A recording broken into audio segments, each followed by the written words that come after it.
Hello, welcome back to Sarah's Rhythm. I'm Sarah. So today I am going to give some Beyoncé content. The Renaissance Tour is starting May 10th, and I am so excited. But I wanted to talk about a Beyoncé album that is very underrated. I Am Sasha Fierce. Now, I don't understand why I Am Sasha Fierce is so underrated. Like, it was such an important album in Beyonce's career. It solidified her as the biggest pop star. This was the one that did it. It had so many hits. Single Ladies, If I Were a Boy, Halo, Sweet Dreams.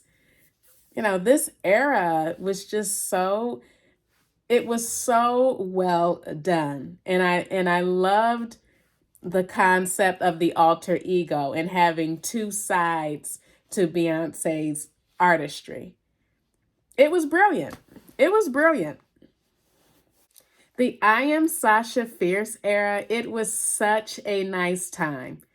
I experienced it.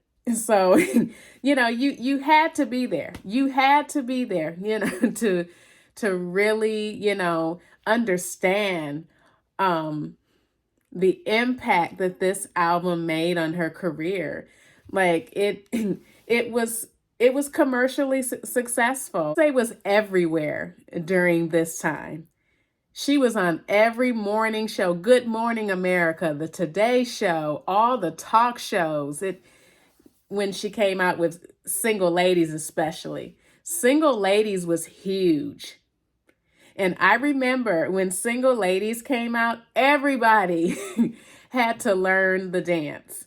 I was in high school at the time. I was in ninth grade. And I I remember being in front of the TV, learning all the dance moves to Single Ladies.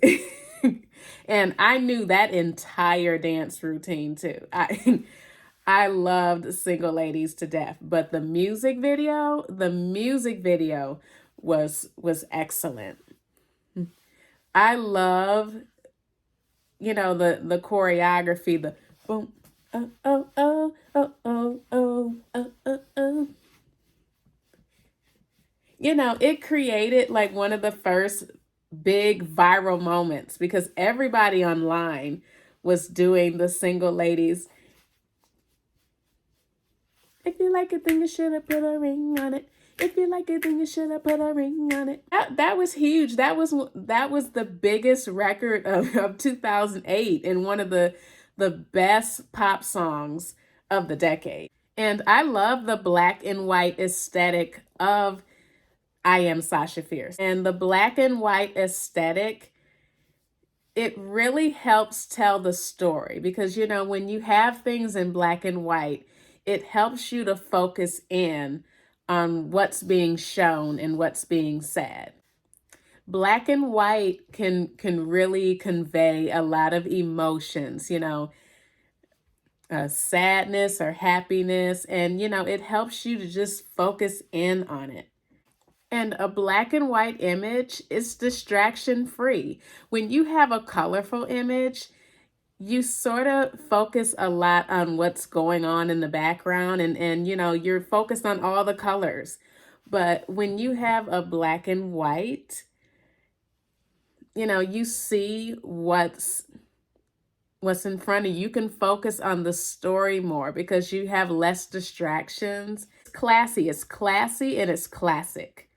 It just seemed like one of those 1950s classic movies with the black and white aesthetic. But I liked it. I liked it. I respected the direction that she was going in. She wanted to make an album that was more commercial, that would capture the eye of different audiences. And you don't become more mainstream when you're just doing R&B. R&B or urban music, the the R&B and urban market. I know that there are some whites that listen to urban music, but it's not the majority. And when you do, pop music sort of captures a bigger audience. There was something for everybody on I Am Sasha Fierce. There was something for the urban market. There was something for the pop market. There was something for the older market.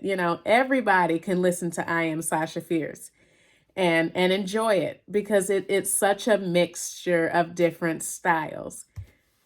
And I like how she separated, like the slower songs, the more alternative songs with the more poppy and R&B songs. Now, a lot of people had the criticism where, well, she should have mixed the songs together. But no, that's not what she was trying to do. She was trying to, she thought that this was cohesive. She thought that separating both of the sides was more cohesive, to where you're not skipping tracks.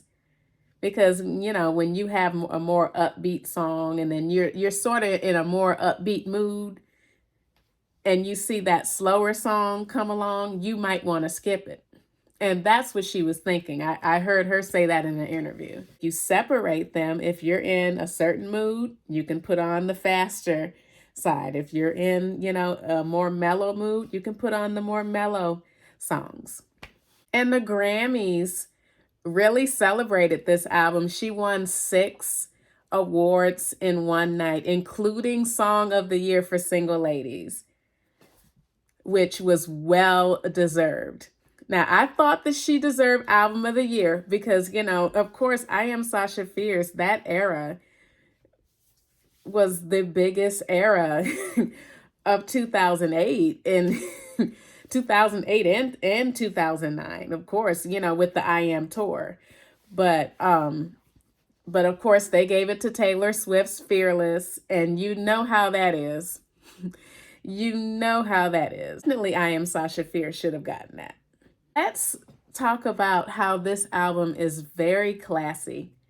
It's a very classy project with classy production. If I Were a Boy, it sort of gives, that same the same storytelling vibe of Irreplaceable, with the mellow and calm vibes of the acoustic guitars. And it's a pop song. It's very poppy, but I love what it's saying, well, what if the roles were reversed? How would it be if women got to do the same things that men do to women? What if we got to treat them the same way? How would you feel then? And it was very similar to Sierra's Like a Boy that came out around the same time. But they both songs were sort of saying the same thing, but Beyonce did it better. Beyonce did it better. It seemed like Sierra did it in a very, generic way. But, Beyonce, she did it to where she really made a statement with it. Beyonce really told a story. Drink beer with the guys and chase after girls.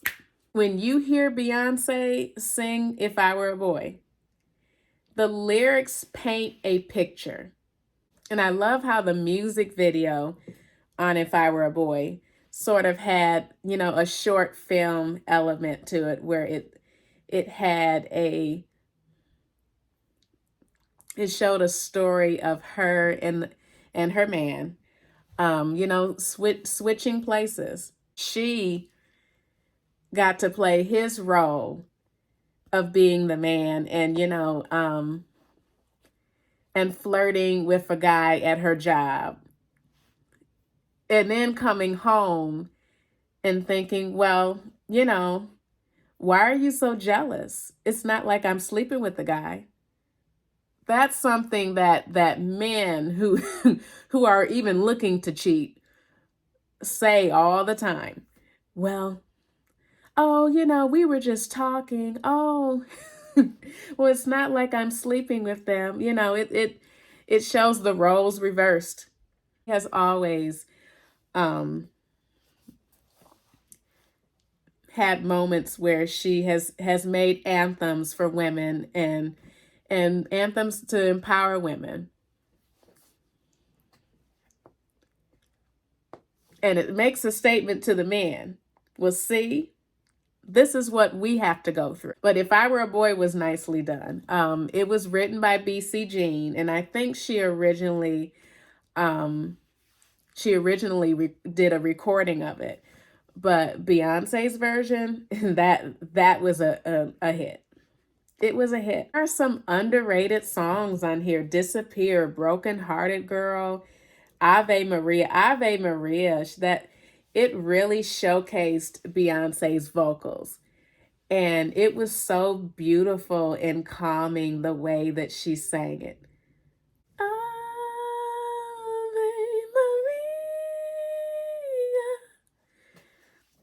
Maria. It was so nice. And I loved the performances that she did on the I Am tour and on the BET Awards of Ave Maria. It was such a beautiful cover of that song. And Ave Maria, it's a classical song. It was written in 1825, but the current modern take that Beyonce puts to it was really nicely done. I love Smash Into You. I always wish that Beyonce would have done a video for Smash Into You because it paints such a nice picture. It reminds me of being on a beach, and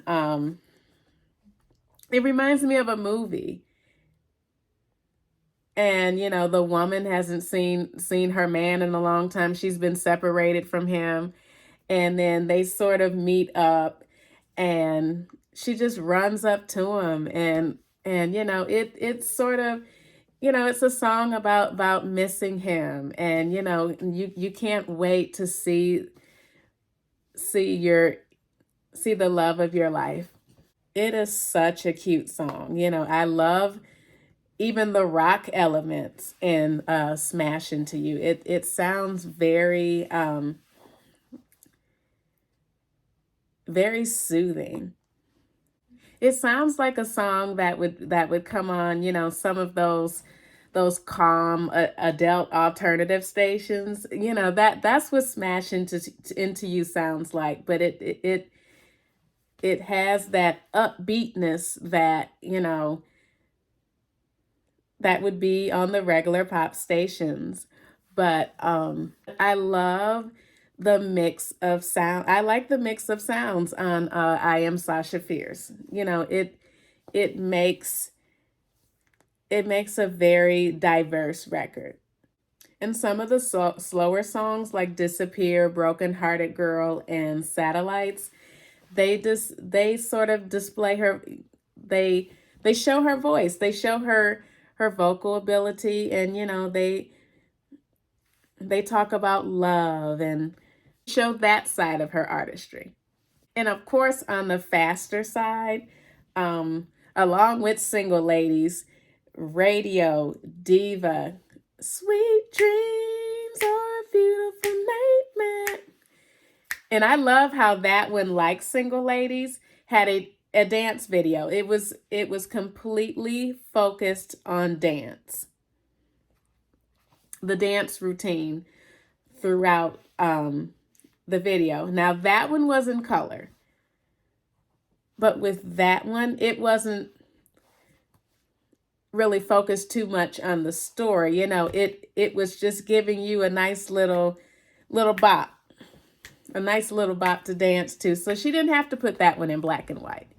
With that one, it was all about, the the glamorous aesthetic that she had with the I Am Sasha Fierce era and the choreography. But the choreography was great. And especially with Ashley Everett and Saida, they are such talented dancers.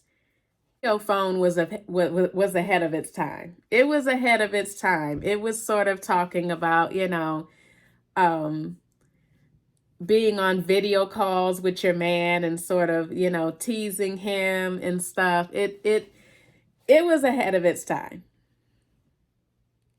So, if people didn't really click with that one, if that wasn't resonating with people at the time, well, I understand it, but it was still a bop. The production was cute though. And the remix with Lady Gaga, that was a bop. That was a bop. And I think Hello is one of the most underrated songs on this album, especially with that piano.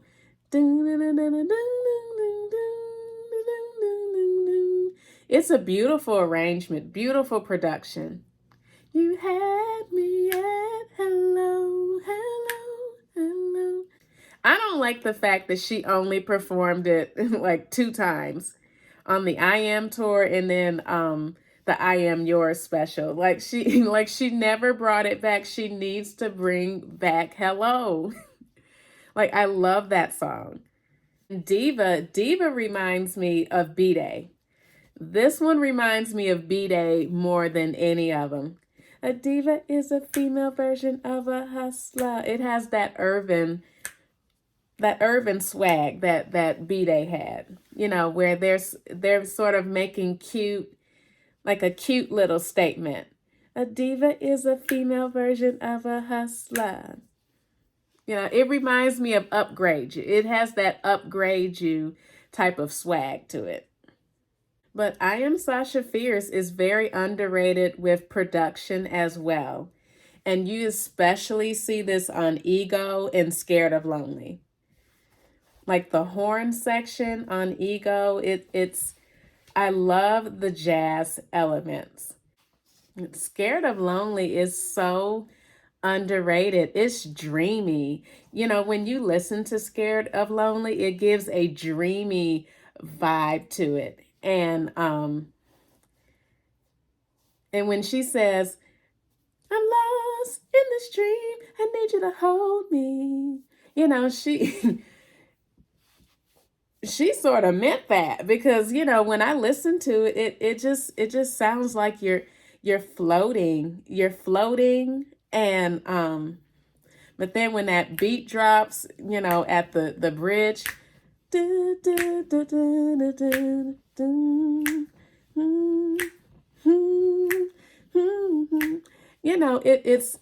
it's a disco song. It's a disco song, but it's dreamy at the same time, if you know what I mean. And it's very classy. It's very classy, but it's an underrated Beyoncé song.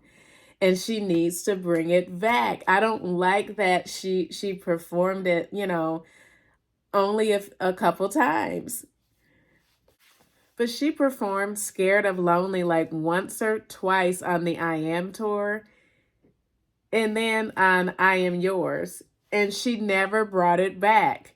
I think that Scared of Lonely would really fit in on the Renaissance tour with the disco vibe. Because it's a disco type song. It's a disco song. And, and I love Beyonce's vocals on it too. And if you haven't heard Scared of Lonely, I really recommend it. I really recommend it. It's a deep cut. And it shouldn't be a deep cut because it's so good. It just seems like this one was sort of pushed to the back and it should have been pushed to the front. Like, come on. The Sasha Fierce era is that era that elevated her to the big superstar that Beyonce is today. This was her her elevation era. But, I'm going to wrap this video to say that I Am Sasha Fierce, it deserves more credit. It's not her best album. Of course, Beyoncé has elevated and gone up from there. But it's one of her most important albums. And people always talk about how there was before self-titled and then there was after self-titled. But, I split her career in three. There was before I Am Sasha Fierce, there was after I Am Sasha Fierce, and then there was after self-titled. Both of those albums did big shifts in Beyonce's career. It gave her more of a global reach. And, she was able to reach more people with it than she was with B-Day. And I don't know if it's a lack of taste, but, people just don't appreciate this album for what it was. You have to go back and, sort of appreciate, what she was trying to do with this. Because it's a good album. I just thought that it was so different than B-Day and what she did before. It was such a deviation from the R&B sound that she was doing before.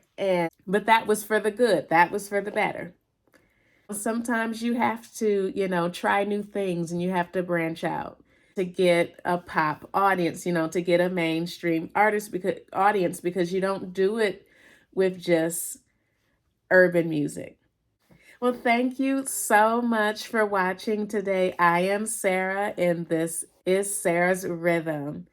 But I really hope you enjoyed this video, and make sure that you like this video if you enjoyed it, and subscribe so you can know when I post my next video, because I don't want you to miss my next video.